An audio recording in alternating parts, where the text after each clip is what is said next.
Hello, everybody. Welcome. How's everyone doing this Hello. afternoon? Good, Allison. How you doing? Doing Doing good. good. We're excited to be here. I'm on with Eric and Blake and Adam and Allison. How can I not be great? Yeah, this is a good group. We're excited about this webinar and definitely want to start out by thanking everyone for joining. I see we've got a lot of folks getting logged in, so we'll give them a minute or so to get logged in. I always love to start out with a quick hello to everyone, like I said, and definitely want to check some audio. We've got a lot of speakers and presenters here today, so it would be fantastic if someone could chat in or Q&A in how you hear our sound. Is everything coming through loud and clear? That'd be wonderful. And also where you're calling in from. Test, Adam. Mic check, 1 2 1 2. I can hear you. Check, check, check. Anybody Excellent. hear Thank me? Am I you. talking into the ether? You sound great. No Thank you, more. Len, for That's all. confirming. That's fantastic. Appreciate it. Oh, we've got folks from Florida already enjoying the nice weather as we're getting closer to that on the East Coast. Very good stuff. So we'll just do a little bit of housekeeping as we get everyone logged in. We're super excited to be here. We've been prepping for this for a couple of months now, and I think we're going to show you all some great value, things that you can implement into your practice right away, which is always super exciting because we've got different platforms here representing us today and different functionality that you can use to have really good conversations with your clients that you might not be thinking about already.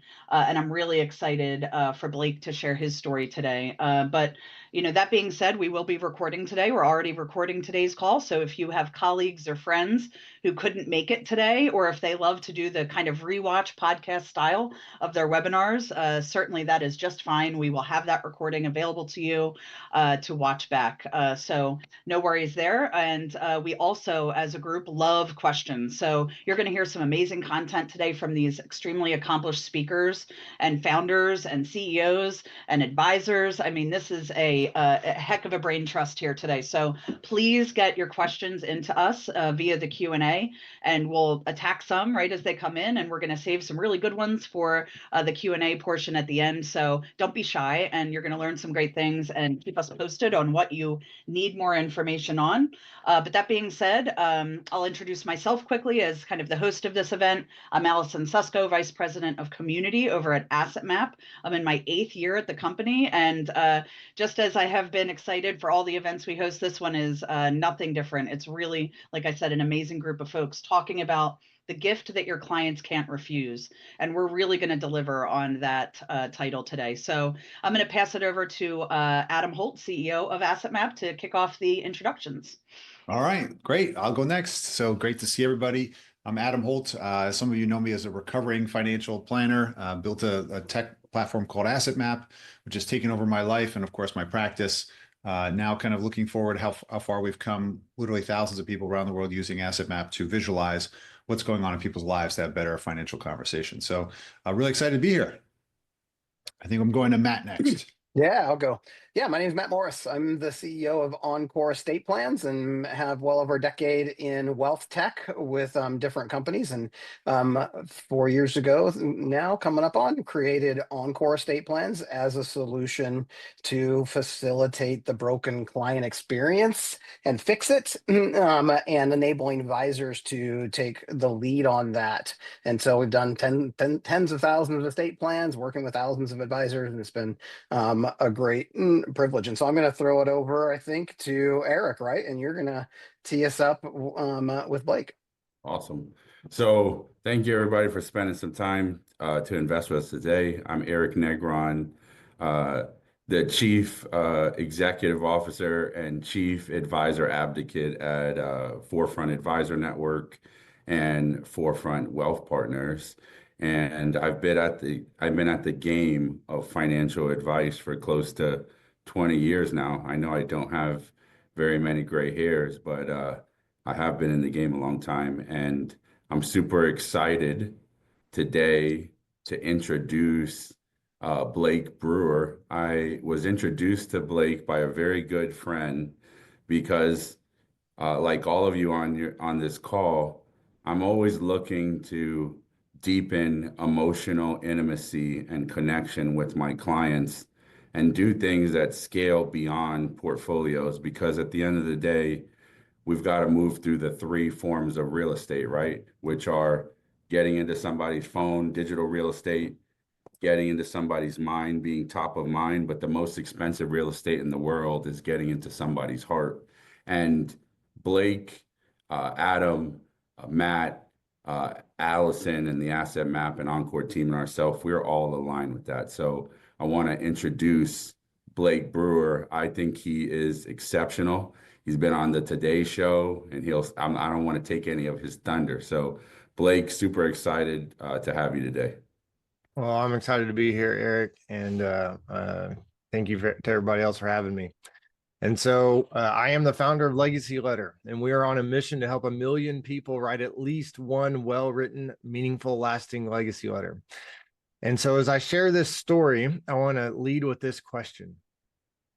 Have you clearly heard your father's voice? Because when I was 19 years old, I did. I got a call. I was a freshman at the University of Arkansas, and my mom called and said, Blake, we're going to take a family vacation to Hawaii. I said, heck yeah, let's go. And so it was a few months later, we boarded the plane.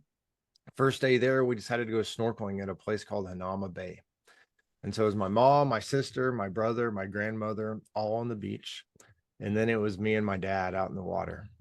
And I have to share with you all, there was nowhere else in the world that I wanted to be than right there with my dad. I was really fortunate. I had a really good dad. He was not perfect by any stretch of the imagination. And despite his imperfections, my dad was still my hero. He was a hospital administrator. Long before I was born, he was known as a football player, so had been drafted by the Atlanta Falcons to play tight end. But his main claim to fame is that he was Terry Bradshaw's tight end at Louisiana Tech.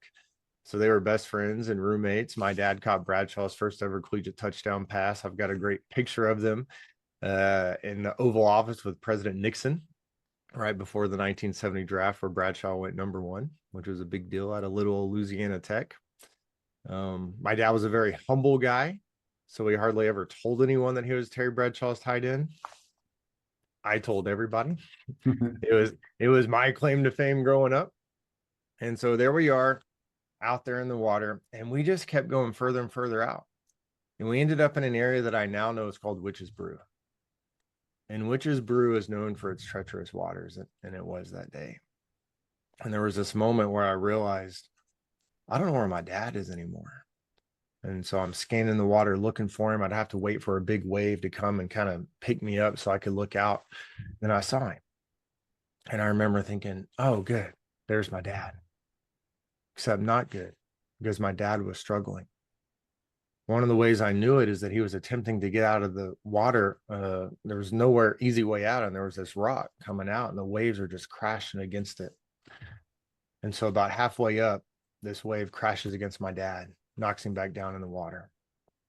I swim over there as quickly as I can. I can't find him anywhere. Now I'm exhausted. I've got to get out of the water. The only place is the same place my dad tried. But by the grace of God, I was able to, in between the waves, get on top of this rock.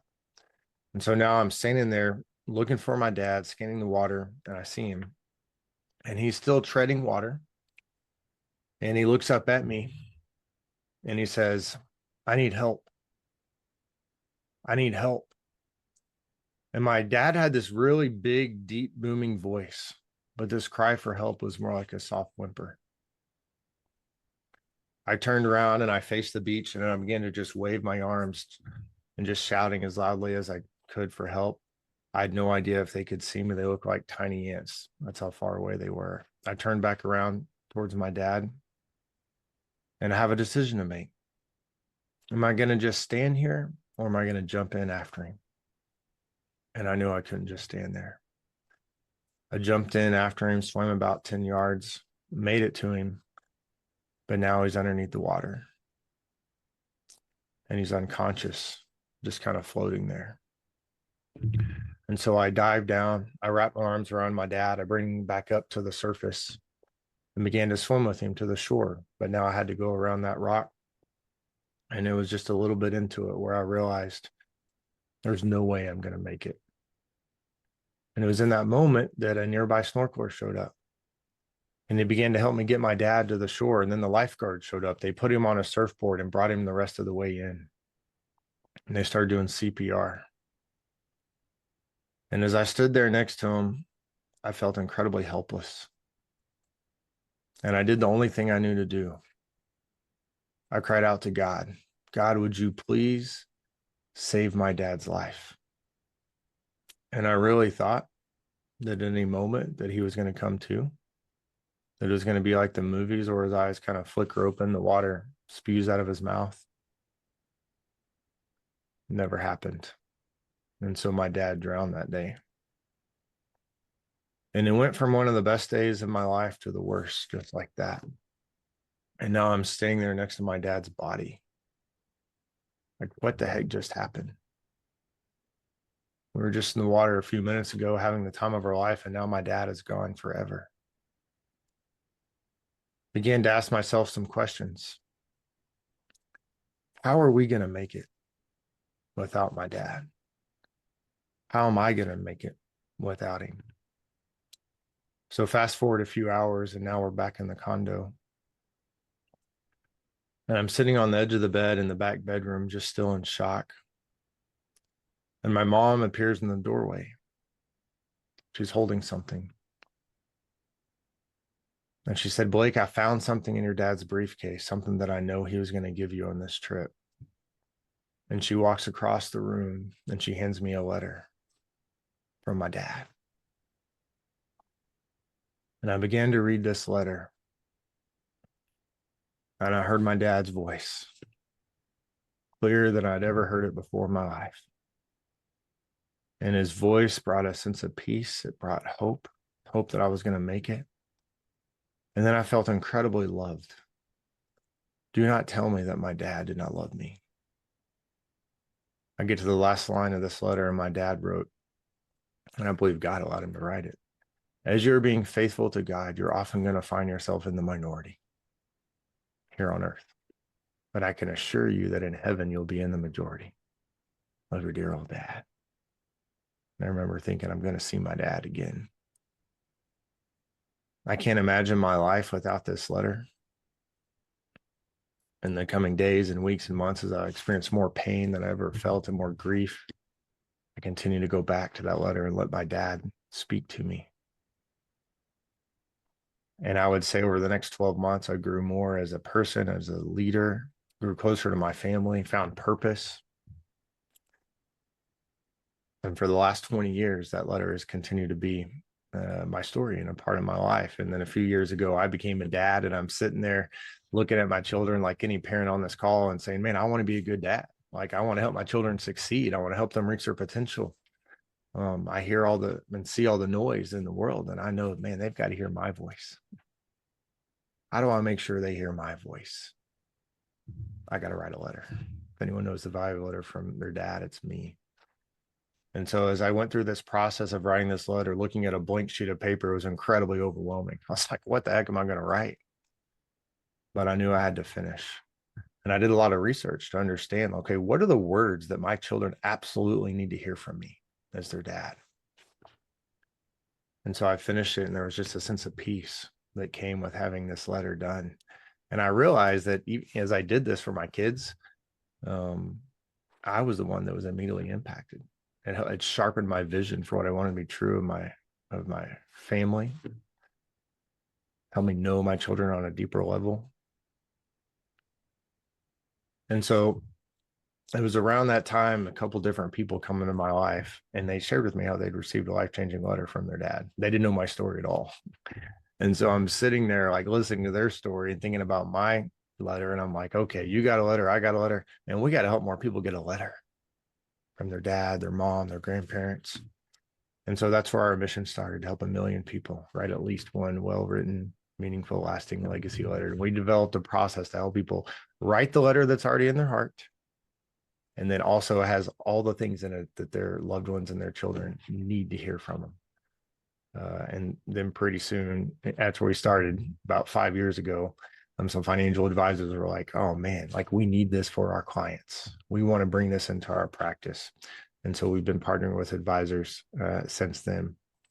Eric, I'll turn it back over to you, but I appreciate y'all. Thanks for letting me share my story. And then towards the end, I'll talk about, for those of you who are on this call that might want to partner with our mission and bring this to your clients. I just want to acknowledge and appreciate you, Blake, for sharing that. It was Blake and I connected, for those of you on the call, because I also got a letter like this from my dad when I was, I want to say 23 years old. I had moved across the country from Florida, where my family lived, to Texas, and my dad snuck a letter in my glove department. It's the first time I ever lived away from home, away from my family, and I'm reaching in my glove compartment to get something, and I see this folded up envelope from my dad that literally said, "I'm proud of you. I have, it's a lot of encouraging things. I love you. Continue to push forward." And the funny thing was, when Blake and I were introduced, our immediate connection was we both got this letter from our dad. So then I started fast forwarding, thinking about what was going on inside of my advisory practice and what were the things that were helping me deepen relationships. It had nothing to do, for those of you listening to this, it had nothing to do with investments. It had everything to do with relationships and having impact and being a part of somebody's family, but not sharing their same last name. And so Blake and I connected, and our firm, our advisor network, is tapping in to legacy letters in conjunction with Asset Map, in conjunction with Encore, to fully create this integrated, deep experience for clients. Because think about it this way, the emotional impact that you're going to have with your clients' kids and grandkids, and the way people are going to hold you, right? We talked about digital real estate, top of mind, and getting into your heart. This letter is going to help you get into your clients' hearts and become a part of their family's legacy and story. And I think that's a beautiful, beautiful thing. So I wanted to just pause here for a second. Are there any questions about this before we kind of move into discussing different elements of how you can bring this into your practice today? No questions from the group so far. Some really lovely comments for Blake, and thanks again, Blake, for sharing that amazing story. And I think you're good to get going, Eric. But good reminder that if anybody has any questions, to get them in the Q&A for both Blake and our technology and advisor experts here. So thank you so much, and it's off to you. Okay. Hey, Eric, before you jump in, I'll share mine because I as well, because I'm in that club and was blessed to get that letter from my dad. My dad passed away 2 years ago, and here's the letter he wrote to me. It's kind of cool. You can see the date. It was April 12th. He died on May 4th, so 3 weeks before he passed away. He knew his heart was failing. He had a lot of troubles, and my dad's funny. He didn't yell at me. He wrote in all caps all his life, way before all caps meant I'm yelling. And so it wasn't a yell at you letter, though it was all caps. And so one of the funny, seeing that kind of handwriting brings back some of those, the handwriting I saw as a kid. And so having those pieces, the meaning of this, it's powerful. So I wanted to share that. I love that. So those of you that are on this call, I'm sure everybody here, we're dealing with a changing economic environment, trade wars, lots of news, etc. And a lot of advisors now are having challenges of how do they deliver value beyond, portfolio management or traditional financial planning. And I would argue that the conversation around the legacy letter and estate planning is the way that you do it. And in honor of Warren Buffett, who retired this past weekend, he came up with a concept called he looked for companies that had a wide moat around them. And for those of you financial advisors listening to us, I would submit to you that the legacy letter infused with estate planning and infused with a visualization of somebody's financial picture is the way that you create a wide moat around your clients and deepen your relationship at such a level that I would submit to you that you will grow your business 2, 3, and 4 times this year if you do the things that we're going to talk about today. So our firm specifically leads with estate planning. So one of the most lowest hanging fruit thing that I will share with everybody, because everybody that's listening to this, either now or via the replay, I'm sure wants to grow their firm this year. It's one of the lowest hanging fruit that you can do is, I'm sure you live in a community somewhere. In my case, I live in a little small community outside of Austin, Texas, called Dripping Springs, Texas. Okay. In Dripping Springs, Texas, every single day, there is a Facebook group for that particular community. And on that Facebook group, people are asking questions like, who has a recommendation to a CPA? Who has a recommendation to a financial advisor? Who has a recommendation to an estate planning attorney, etc. And every single day I go there and I scan and look for opportunities to have a conversation. And I will post, hey, our firm can actually help you with estate planning. And over the past 12 months, we've brought in $40 million in new assets and 20 new clients as a result of leading with estate planning.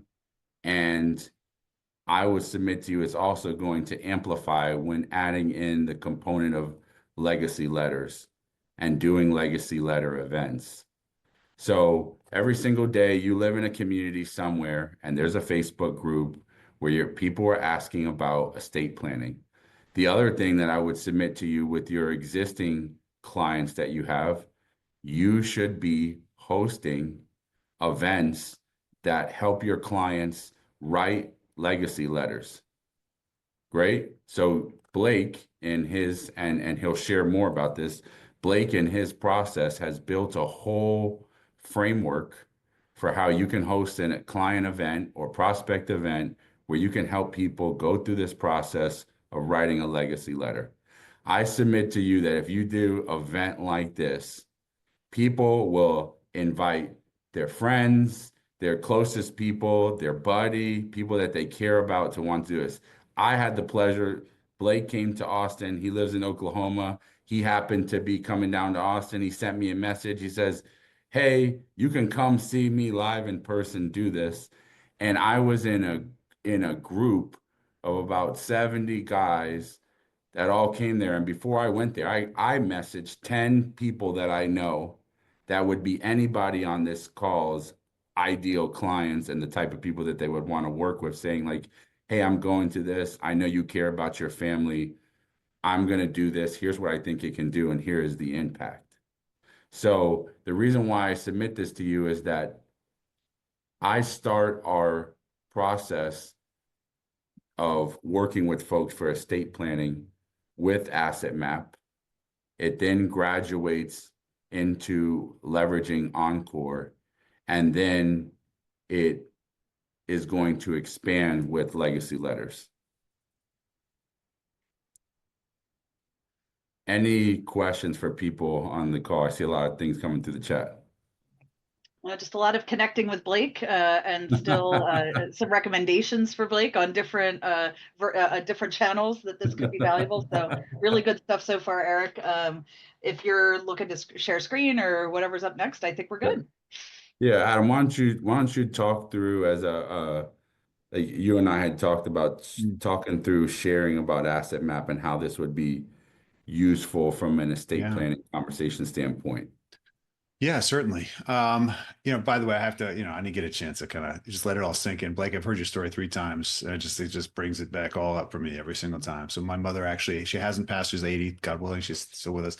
She's informed me she's written at least 15 journals full of 80 pages. So she's written me a tome. I feel like that's your alternative. Do nothing or a tome. So I'm really excited actually to see what you're going to do. I think for us in estate planning, I also, as a CFP, CHFC started in the estate planning side. And I think one of the things that's been missing, even though the insurance world, which tended to dominate all of us who started in the estate planning world, has, we'll say, been replaced in very many ways by the wealth management attitude and growing a lot of our practices and the value therein.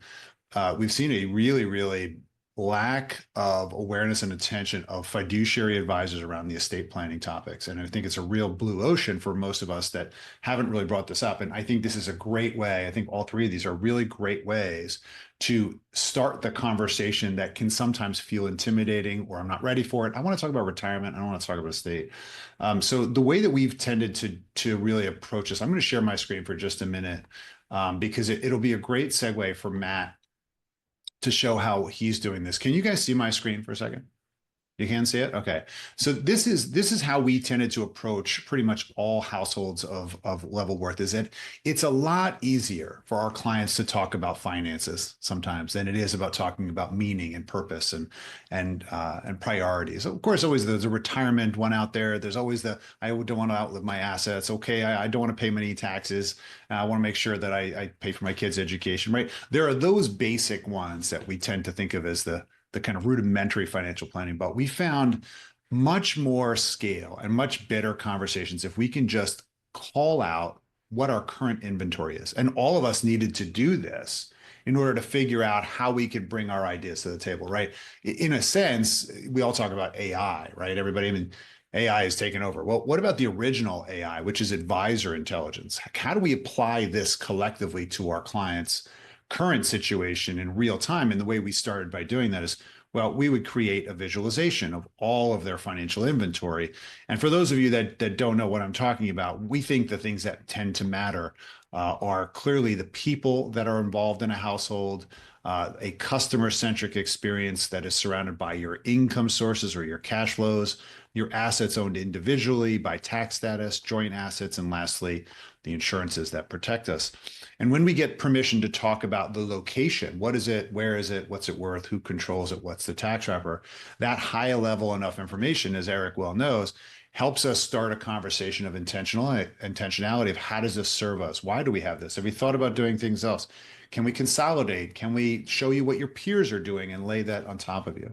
And so that's how a lot of, I think, advisors start an advice conversation these days is give me the facts and I'll put them in front of you. The reason this is really interesting in estates is there's really three things that we've added recently to this that will really help frame the conversation that's not happening. And I'll lead off with Matt's last. The first thing that we've really had a lot of fun with recently is actually changing the conversation from finances to let's talk about complexity. Let's talk about who's important to you and your family. How do we best understand what you've already done so that we can bring ideas to the table? In this case, you've got Richard and Debbie, this family that I just showed you their asset map. Richard had a first marriage, so he had a child, Roberta, who's now 25 years old. And then with Debbie, they had a child, James, who's now 20. But they also have some other people that are involved, including Tyrone. That's actually Debbie's nephew. And in some cases, we tend to see, adult parents, grandparents, Generation Zero, that may be responsible, may be financially dependent in some ways to our clients. And maybe they've done some trusts and we don't really understand the role there, or they have other entities like businesses or business partners. And we need to frame those conversations in an intelligent but consumable way. And so one of the things we're trying to help more advisors do, Eric, is literally, can you put the facts up on the screen so we can have an open conversation about them? Who matters? Why have we done these things? Why haven't we done things? And that's a really important thing for advisors to come in here and build these in just minutes. So that we can frame that conversation, not necessarily dollar flow, but relationship flow. Who matters? What's important? And what are our real values around this? as we've evolved, Asset Map itself from, handling the typical complexity to showing what's in trust, and I can get very, we'll call it fact-based. Here's the facts. Here's where things are. How that serves us is, of course, the question. What we recently did is something called legal instruments. And if we click on the center in legal, we can now actually catalog the existence of financial instruments. And what I'm going to do here is I'm going to reveal for this family, Richard and Debbie, there is a bunch of legal documents they've told me that exist. You might notice the actual years these were created in the 2020s for Debbie's will and Richard's will, power of attorney, advanced healthcare directive for Debbie only. Wait, where's Richard's? And including now a legacy letter. So what we're basically saying is that what we need to do as financial advisors is ask, have you thought about this? What have you done about that? What's the intention of the legacy? How do I help you get to where you need to be? Do these legal documents exist? And if they don't, we need to be the advocates of getting them done. I think there's really kind of nothing that's more important that when we go to the children of our clients and they ask, hey, what did you do for my parents? You've done two things. If you've ever dealt with an estate personally, you've either administered an estate or lost somebody in your family, you know that it's a very, very stressful time, both intellectually, financially, emotionally, and you want to keep focus on what really matters. If we can help our next generation clients, or the generations under our clients, come to the table and say, you know what? Eric's got it all figured out for us. He did amazing work. He organized this, because when you're lost, what do you want? You want a map and you want directions. And that's really what the legacy letter, what Asset Map, and of course the documents that Encore is building is really helping us deliver, is a map and directions for these people to really navigate the next kind of decisions that they need to make. And we can be an advocate for them. So with that, I'll transition to Matt to help us understand. Hold on a second, Adam. Oh, why you want? Okay, you want to hold on? So there's a lot of you on this call that, I always found as an advisor, I struggle with this. So like I can relate to what I'm about to say next. A lot of you may thinking, I don't know how to, where to. I don't know how to start. I don't know where to start. And I think that what Adam just showed you with the legal instruments and even looking at this map here is you can literally put boxes. This is one of my favorite things to do. Put boxes on the asset map of suggested things that they should have. So as you're having the financial conversation with them, you can say, oh, so tell me about your current estate plan. Do you have a will? Do you have a trust? I put these placeholders on here because I'm sure that you do, but I wanted to make sure we documented them, see if something needed to be reviewed. Well, we know that 67% of people don't have a will. So there's an opportunity right now to add value. And then you add legacy letter, question mark. And people are going to ask you, what is this legacy letter? Because this gamifies it for clients. People want a complete map. So they're like, legacy letter, what's a legacy letter? Now they've asked you a question. Now you have a seamless way to answer them. What is a legacy letter and what is the impact, and share some of the stories that your clients have experienced from doing one of these.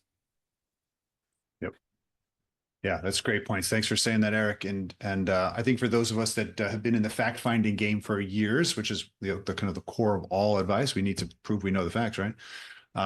Giving that back and showing people that we've listened is more important than ever before, because unfortunately we keep too much of this information in either complex output or a black box. They don't really get to see how you're collecting their data.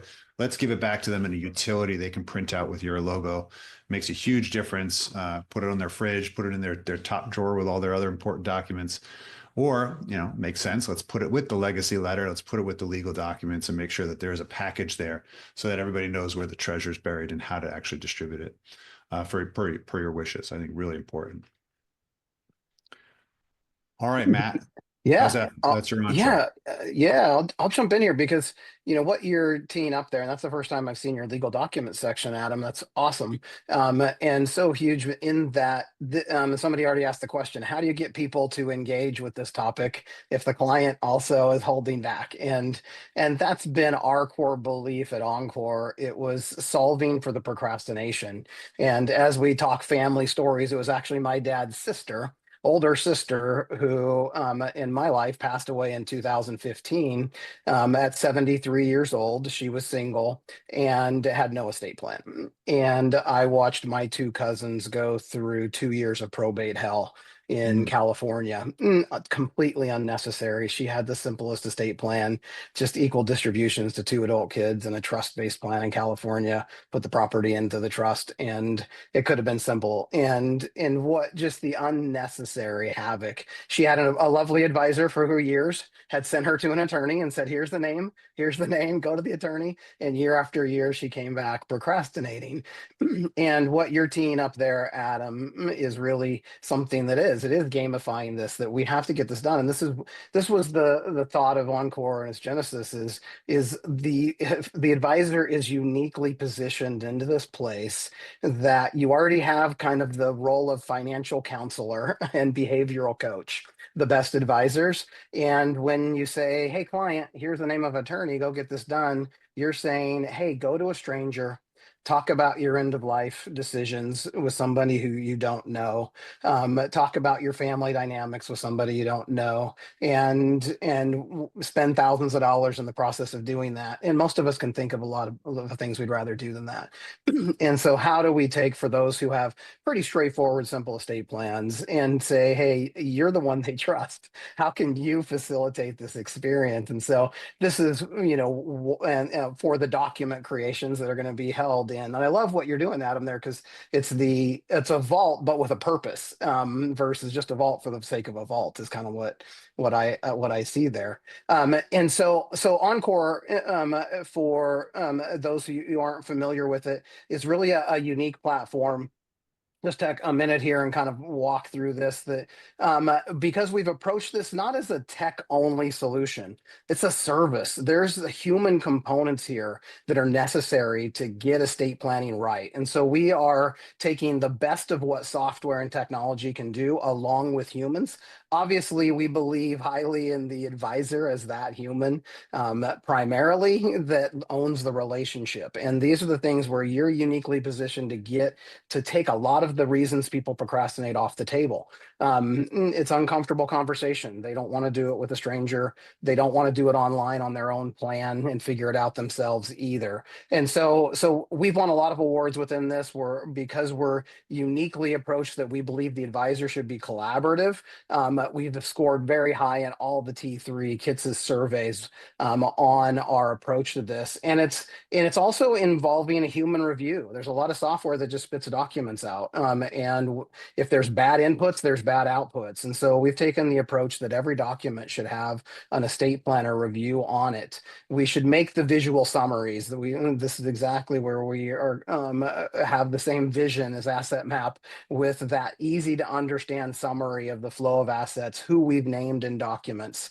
And Eric, you can kind of speak to your experience with that. But it's really also an advisor-driven process. We put constraints on the unauthorized practice of law, not stepping over that bound of giving legal advice. But for most people who have pretty straightforward estate planning, they don't need legal advice. They just need the education, providing that resources, but letting you drive the process. Eric, you'll share a little bit on the value of that conversation as well. And so wanted to kind of just give that high-level overview. We've come to this in a pretty unique way, but we're seeing advisors like Eric who are seeing growth in their revenue in partnership with us. They're increasing referrals.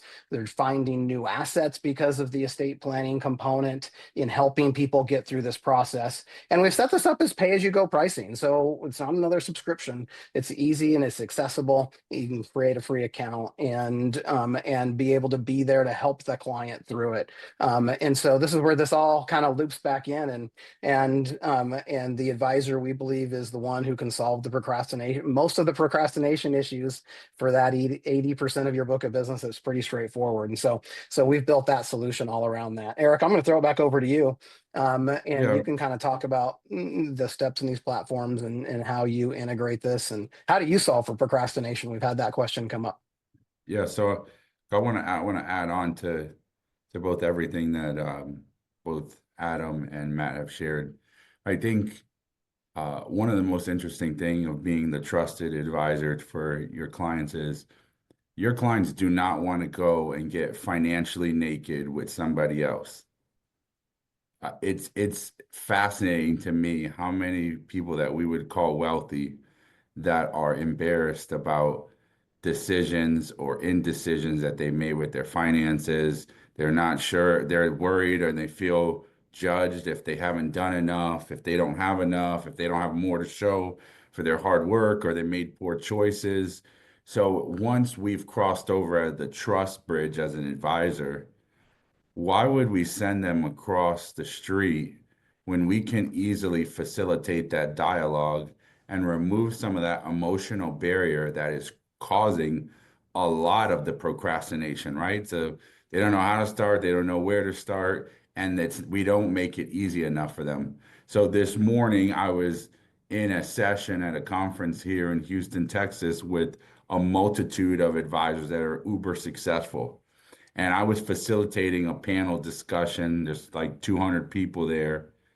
And I asked everybody in the room to put their hands up if they're offering estate plan to their clients. Everybody raised their hands. Great. And I said, how many of you are actually facilitating the document preparation and the education? Less than 5 hands. So I would submit to you, this is a monumental opportunity for you to be able to offer this as a service to your clients. And the number one objection I get from advisors is the unauthorized practice of law. I'm here to debunk this whole deal.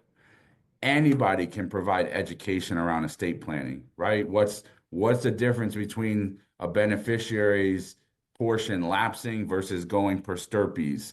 What sort of age restriction should I put for minor children, 30, 35, and 30? What's a power of attorney? What's an executor? What's a trustee? What are my options? Who would you recommend for professional trustees, etc.? These are common questions that happen that you as the advisor 1000% can answer. When you cross over to the unauthorized process of law or practice of law is the second you write documents, which you are not doing as an advisor. So for those of you that are on this call, that's your line, great. Now I just helped you cross it. You're not practicing law. And now you have one of the most valuable letters or valuable growth levers that you'll ever see in your practice, because estate planning is one giant I love you letter. It's the ultimate love letter in conjunction with the legacy letter. You got the love letter, the legacy letter, they go hand in hand. Estate planning lets you know who your clients are, what's important to them, what are their values, what do they have, and then you're helping them make sure that it goes to the people that they care about. And I would submit to you that the majority of attorneys fail at the final step of estate planning, which is actually making sure the estate planning gets implemented.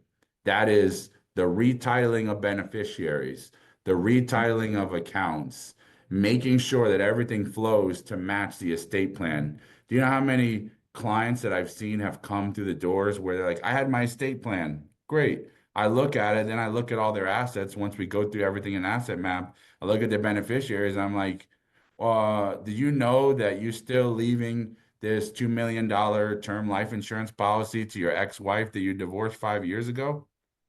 Do you know that this is the number one mistake I see people make with their estate planning. Oh, so you're leaving your multi-million-dollar policies to your 5-year-old kid. Do you know the challenges with that and what that creates? Number one issue I see with people's estate planning or beneficiary planning is naming minor kids as beneficiaries on major assets.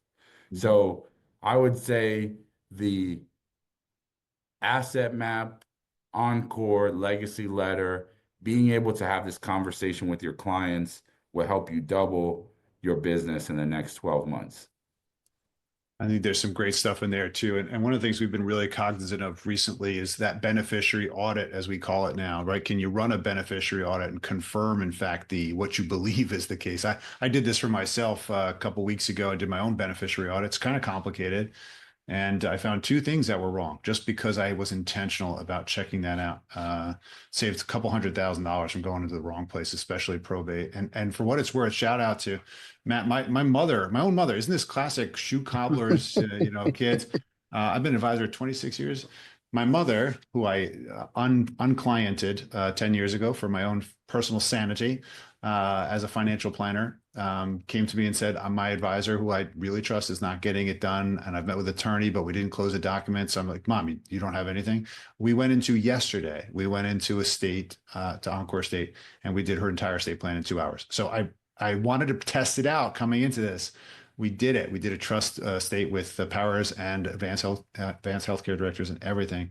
She was like, wait, that's it? I'm done? I'm like, yeah, go notarize it. So it doesn't have to be a complicated thing. I think one of the things that's incumbent upon all of us in financial advice is if we're going to, I don't say pretend to be a true advocate for people. We can't argue that fiduciary responsibility is just about asset management. I mean, come on. I don't think that the kids, when they talk to us down the line, said, how come you didn't take care of my mom's long-term care? And how come you didn't make sure the documents were in order? And how come this was not checked for beneficiary? Who's that going to fall upon? You think you're going to keep that business? You might actually start paying a lawyer instead. And that's the stuff we want to avoid. So I think everybody needs to wake up and be mindful to help people get it done, not just tell them what they could do, but actually help them execute what we know they need to do. So we had a question that came in Yeah, the we've box seen some from, questions come in. Do we want to take a few, or what do you guys think? let's go for Do it. you have a time? Perfect. So Blake, I'm going to save yours for a minute here because I think that will lead nicely into your next part. But a couple things. So for both Matt and Adam, so this is all great, and I think Adam just touched on it, but how do we ensure, are there places in Asset Map and in Encore to, set reminders or to make sure that action is taken that, maybe you don't necessarily, you need them to take the client to take some action on their own or bring you follow-up items? Is there any, report in Asset Map where we can, notes area that we could print out for them? Or, and Matt, in your area, what is your advice there to make sure that the steps are followed and in a timely fashion? Go ahead, Matt. Why don't you start? Yeah, we have some notifications within our system, some of the reminders that prompt the review. And so there's some pieces there that it's absolutely important. And as we build out this year some integrations, it's going to also create the opportunity for those reviews within Encore with documents that have been created in the past or where documents haven't been reviewed in as a starting place. We're also working, there's a couple of things that come to mind, Allison. One is we've been testing out algorithmic signals, which are basically feedback, red, yellow, green lights based upon certain conditions. Like, for example, if God forbid you passed away yesterday, your family can handle it or not. Excuse me. We're actually working on, now that we have this legal construct, giving people a red, yellow, green signal for your stuff is in order or it's not, right? And sometimes that's enough. If we can look at our entire book of business and see red across that entire signal, we know we need to run a webinar, a seminar. We need to engage at scale and reach out.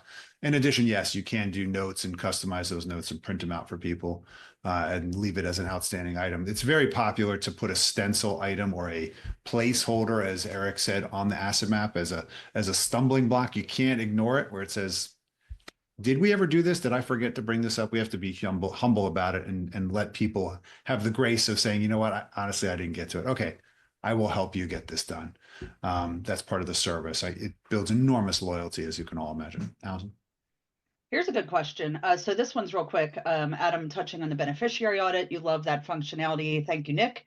Yes, we do have a visual and a checklist to both give to the client as a takeaway in a report and also to share there in person. So yes, the answer is yes to that. Great question.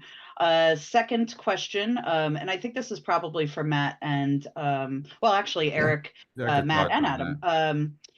Touching on folks that have an existing trust, but maybe it's out of date, maybe it could be optimized. How do you help those who have trust, don't understand them, and haven't even thought about them in a decade? So my advice would be start with the estate plan review. So Matt's team is amazing. They create this simplified one-page review of the trust document where their team actually goes through, it's reviewed by actual attorney on his team that goes through, looks at their documents and summarizes on one page. That one page document tells you who's on first, who's on second, and who's stealing home. There are so many times when you pull that one page summary where people are like, oh, I don't want that person to be my financial power of attorney anymore. And I don't want this person to be my executor or my trustee. And that is a huge opportunity for you then to be able to transition them to do a full-blown estate plan with Asset Map. And the beauty of that is this. Clients will usually say something to the effect of, well, can I go back to the original attorney that did this? Well, I'm going to tell you, before I used Encore, this is what happened. You go back to the original attorney redoes the documents completely all together because estate planning laws have changed since the client did it. There's different provisions that have been added that they end up modernizing the estate plan anyways. You might as well just take your client through the process with Encore and give them a fresh set of documents with all the provisions and latitude that's available. So I would highly, highly, highly recommend that. The other thing I'll add on, for those of you that as advisors, you should be asking for a copy of your client's estate planning documents. I'm going to say something shrewd.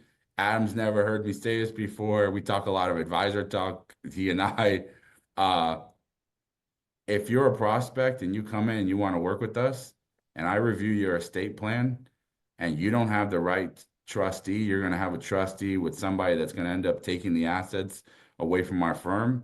I will not let you come on board. I will make you change the trustees in the documents to friendly trust companies that are not going to steal the assets when the clients pass away, because you spend 5, 10, 15, 20 years working with somebody. They want you to work with their kids and their grandkids as well. So I would tell you right now, if you guys are not going through the estate planning review process with Matt, start there with your current clients. You will be surprised how many folks have named bank-owned trust companies that are going to take your assets the second your clients pass away. Shout out to BOK Financial and Cumberland Trust as two very friendly, Yes. advisor friendly, that will allow the advisor to continue to manage the assets in trust for There you years go. to come. Yeah. That's really And that's good a- information. Yeah, that's a great point too. And I was going to mention earlier, Adam, make sure your mom gets her property into the name of the trust. We can help you Yeah, out with the all deed 4 of them. filing and in some of those states too. That there is that. This is what Eric's talking, and where this is the convergence of the three pieces here, is that also that funding, that the things that get missed, and to your point, the next generation, when now, okay, mom got a trust, but she did it through a piece of software. No one ever put the property into the trust, and now they're in escrow trying to sell a property, and they learn, wait, we have to retitle this. This escrow is not going to go through. We get to start all over because it was never titled properly. These are huge problems. Encore can help with the titling as well. All right, one more question, and then I think we'll pass it on to a question for Blake. But I think this is a good one. And it's pretty general, vague question, but I think it's good to address it. Is there a particular target client, age, demographic, setup, good time to talk to a client? We have all these experts here about this topic. People tend to do it when their life changes or things like that. What is a good target client or a good time to broach this topic with your clients? Everyone. Eric, go ahead. Everyone at any time. Yeah. There's all this talk in our industry about the next generation planning. I can tell you, being able to do powers of attorneys for your clients' kids that are going off to college is a game changer to get that initial relationship established. You'd be surprised how many high net worth people that we have at their complexities.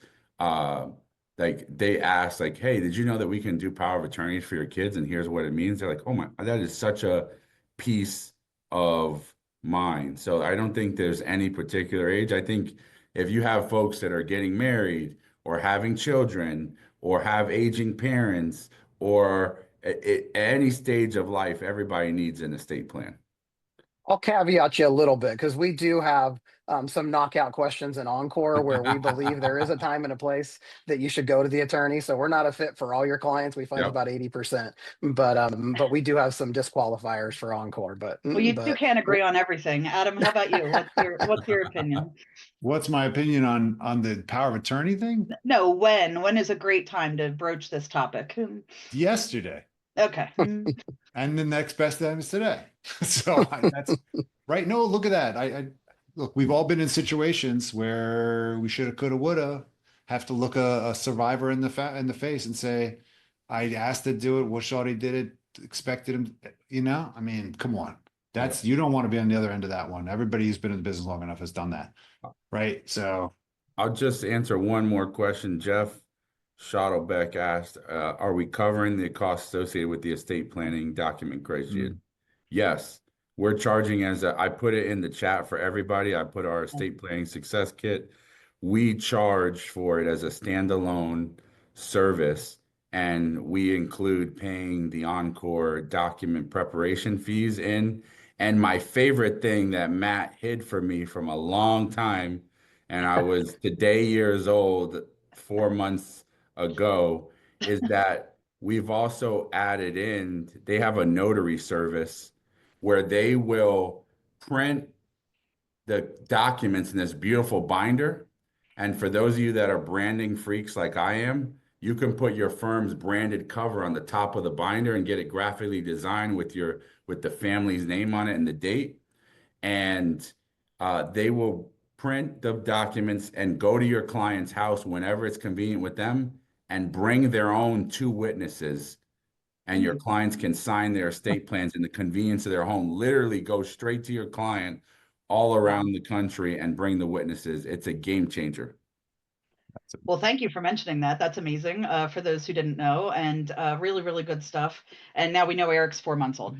So let's go to Blake. So if our Encore team wouldn't mind putting up some great CTAs to make sure you can connect with all of our companies as we're passing off to Blake to talk for a minute.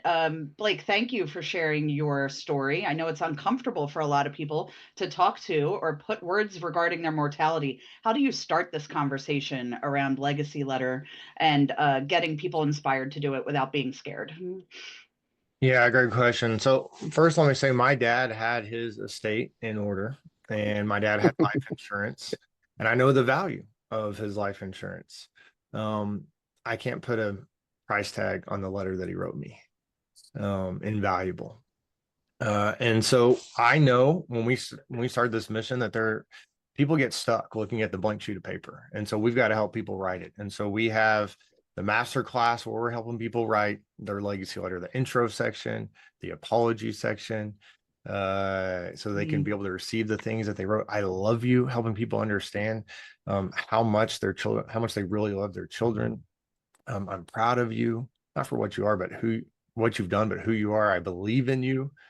And then some special memories, and then putting some advice, and then the closing paragraph. And so when people partner with us, they are purchasing a license to be able to provide our online course to all of their clients. And so we want to make our partners look really good. And so we build a landing page. We put their the advisor's picture on it, their logo on it. And so an advisor will leverage my story and bring this up to the client and say, hey, watch this. We are a new partner for Legacy Letter, and they're on a mission to help 1 million people write these letters. They're listening to the founder's story. And then they use my story to go into conversations about their own family and their own children. And so some of these advisors, they're letting their clients go through our online course on their own time. And then some of the advisors are bringing the clients into their office, and they're doing an event, and they're going through our videos. And then sometimes the advisors will hire me, and I'll do an in-person or a virtual workshop. And so this is normally $1,500 to sign up, and then it's a monthly subscription of $100. If you sign up with us today or this month, we're going to waive the $1,500 for anyone that's on this webinar or watching the recording. Wow. And so you can literally sign up today for $99 and you can provide our program to all of your clients for free. They don't pay $1. And then some of the bonuses that we're offering is not only your clients, but any potential clients. So we have advisors that partner with us who are now sending it. Like this one guy said, man, I got a bunch of old fraternity brothers. Man, this is a way for me to reach out to those guys and not talk about money and lead with that, but lead with legacy letter. But he goes, man, and I want to impact them. I want them to write this letter, but also, yeah, I want to get their business as well. And so, and then also we're doing a private workshop for you and your team and all of our partners. So at the end of every month we do this. So when I tell people in this situation, hey, sign up with us to do like a 1-month trial, sign up with us. I think you see the link down below and experience legacy letter for yourself and let your team experience it. And then you can start giving out to your clients, either in the annual review meeting. We help you roll it out in an email as well and let everybody know. And so I'll just close with this as we move on to the next part. But the only way we've gotten to where we are right now is because of incredible people that have partnered with us on this mission. And so as we're on this mission, help 1 million people, would you consider being one of the 1 million? Let us help you write your legacy letter. We'll coach you through every part of it.